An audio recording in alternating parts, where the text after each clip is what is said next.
Okay, let's dive right into this explainer and see how today's bleeding-edge AI software is literally crashing into the very real limits of our physical world. We're living in this wild moment right now where the infinite possibilities of code are suddenly meeting the harsh, immovable realities of electricity, silicon, and global finance. It's an absolutely fascinating collision. So today, we're going to break down exactly how this ripple effect is playing out across the entire industry. Here's our roadmap for today. First up, new frontiers in Gen AI. Second, tech giants go to war. Third, AI's financial reality check. Fourth, the infrastructure power crunch. And finally, fifth, security threats and regulation. Section 1. New frontiers in Gen AI, the Model Cascade. Right now, we're experiencing what's essentially an incredible agent training cascade. You see massive performance leaps from places like the Chinese University of Hong Kong, SK Telecom, and Alibaba. They aren't coming from just brute forcing larger models with more compute. Nope. They're actually coming from better harnesses and highly verified data sets. Take Alibaba's DreamX team, for example. They managed to lift their Qwen model's performance from about 51.8% all the way up to nearly 81%. And the crazy part? They did this without any retraining whatsoever. It just proves that harness design still has this incredibly large, completely untapped potential. But it's super interesting to look at the stark contrast in how these new models are actually being released into the wild. On one side, you've got Nvidia pushing the boundaries of accessibility. They just dropped their completely open, low-latency Nemotron voice chat model. But on the flip side, we have MiniMax's H3. Now, this is a highly capable 33 billion parameter model that can generate stunning 15-second 2K video with stereo audio, but it's heavily geo-restricted. They've explicitly excluded the US, EU, UK, and South Korea, mostly due to evolving regulations. It's really a perfect snapshot of the current landscape, right? We have incredible capability, but highly fragmented access. Now, if you actually want to apply these breakthroughs in your own environment, let's create an interesting, detailed instruction for the application of the new technology, with measurements, please, because we need hard data to build on the frontier. Step 1. To get that seamless human-like interaction, deploy a hybrid Mamba and Transformer stack. That's exactly how Nvidia achieved a lightning-fast 450 millisecond turn-taking latency. Step 2. For agents that actually need to get things done, make sure you route your live tool and function calling through a completely separate output channel. That avoids bottlenecking the conversation. And step 3. Looking at what the engineers behind MiniMax pulled off, you absolutely must optimize. They successfully compressed memory requirements by 66%. That brings it down from a massive 123.6 gigabytes to just 42.5 gigabytes. That specific measurement means you can actually fit these powerful weights onto standard consumer hardware, like an RTX 3060. You follow these steps, and you're building at the absolute cutting edge.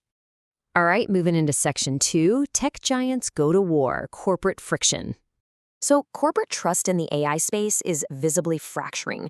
Palantir's Alex Karp recently escalated his stance against frontier labs like OpenAI and Anthropic, using this rather intense wording on CNBC. His overarching strategy is to aggressively push enterprises toward open-weight alternatives. And honestly, the logic here is simple but incredibly powerful.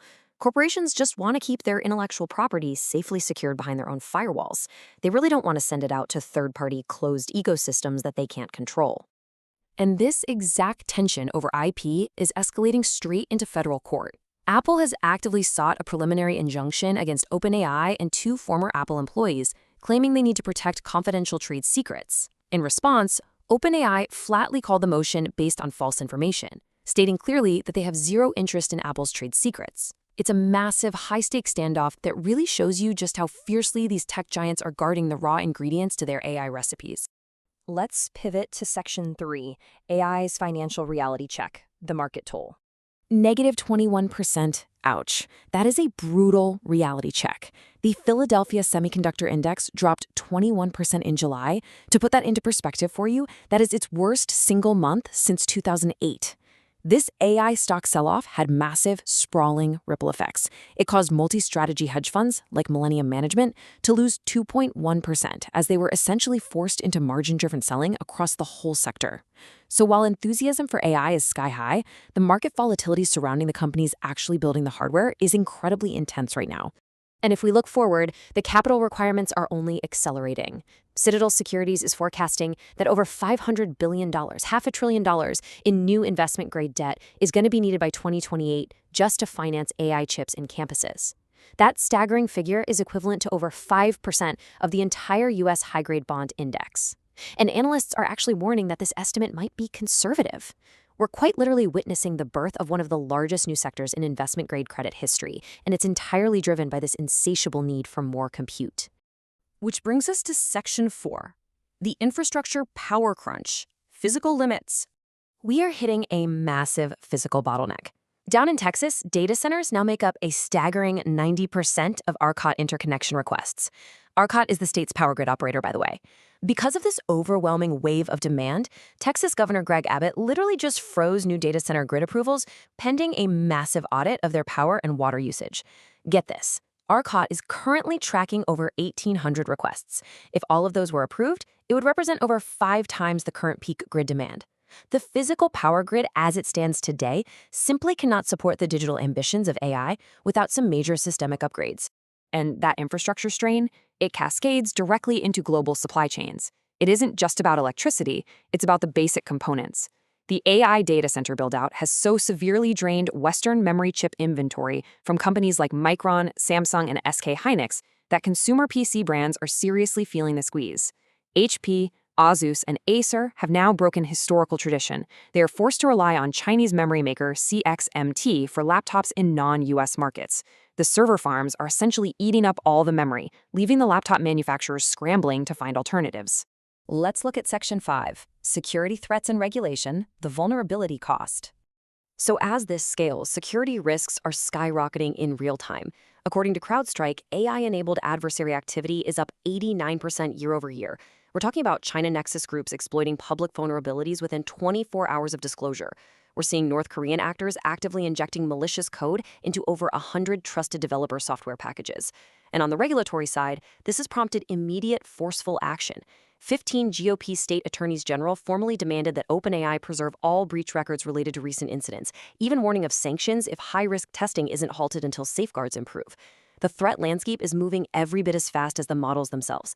So what should you really take away from this explainer? It all boils down to this one question. We have software that can scale infinitely in the digital cloud, but it's tethered to a physical world that cannot. Between the freezing of power grid approvals, the complete reshaping of global supply chains, and those massive $500 billion debt forecasts, we're watching a real-time stress test of our physical and financial infrastructure. Will it adapt in time, or will it simply snap under the immense pressure of the AI boom? Thank you so much for joining me for this explainer. Subscribe to AI Vanguard AI to stay at the cutting edge of industrial AI. If you found this synthesis valuable, please like, comment, and share. Engaging with the content is absolutely the best way to ensure you stay ahead of this rapidly evolving AI landscape. Keep learning, keep questioning, and I'll see you in the next one.